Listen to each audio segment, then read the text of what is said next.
முல்லைத்தீவு புதுக்குடியிருப்பு பகுதியில் இன்று நடைபெற்ற ஊடகவியலாளர் சந்திப்பு ஒன்றில் புனர்வாழ்வு அளிக்கப்பட்ட முன்னாள் போராளிகள் சிலர் கலந்து கொண்டு கருத்து வெளியிட்டனர். முன்னாள் போராளிகள், பெண் தலைமை குடும்பங்கள் மற்றும் போரினால் பாதிக்கப்பட்ட மக்கள் எதிர்நோக்குகின்ற பிரச்சனைகள் தொடர்பாக இதன்போது தெளிவுபடுத்தப்பட்டது.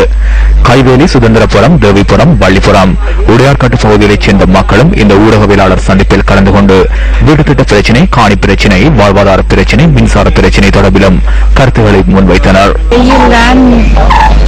அரசியல்வாதி மட்டும் வந்து எலெக்ஷன் கேட்கறதுக்கு மட்டும்தான் வீடு தேடி வருவீங்களா? இன்னைக்கு அரிசியில விலை தெரியுமா உங்களுக்கு? 60 ரூபாய் அரிசி விக்குது. நான் இப்ப கேட்கிறேன், இந்த கிளச்சஸ் எந்த பிள்ளைக்கு கொடுக்கட்டானா?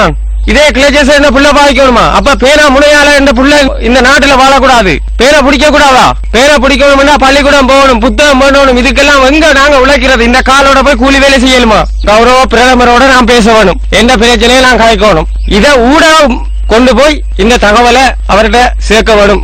நாங்கள் இப்பவும் விளக்கோட தான் இருந்து படிக்கணும். எந்த புள்ள அப்படித்தான் படிக்கணும். நீங்க எல்லாம் கரண்ட்லயும் அதுலயும் இதுலயும் 55 லட்சத்துக்கு உரிய வாகனத்துல திரியுங்க. புதுக்குடியிருப்பு சந்தில இருந்து எடுங்கய்யா, பாருங்க எத்தனை பேர் கால் இல்லாம பிள்ளைகளை ஏற்றி கொண்டு போறாண்டு.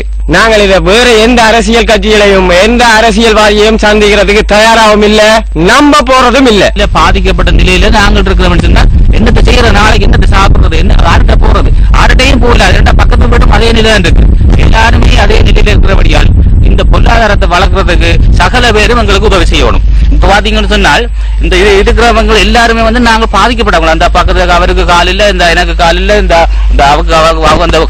கணவன் இழந்திருக்கிறார், இவர் வந்து பாதிக்கப்பட்டிருக்கிறார், எனக்கு முதல் காட்சி தம்பி பாதிக்கப்பட்டிருக்கிறாங்க. எங்களை இந்த சுற்று இந்த ஒரு கிராமத்துக்குள்ளேயே நிறைய பேர் இந்த ஊனமுற்ற போராளிகள மற்ற மக்களா வந்து இருக்கிறாங்க. சிறார்கள் கூட பாதிக்கப்பட்டிருக்கிறாங்க. இவங்களுக்கு என்ன தீர்வு?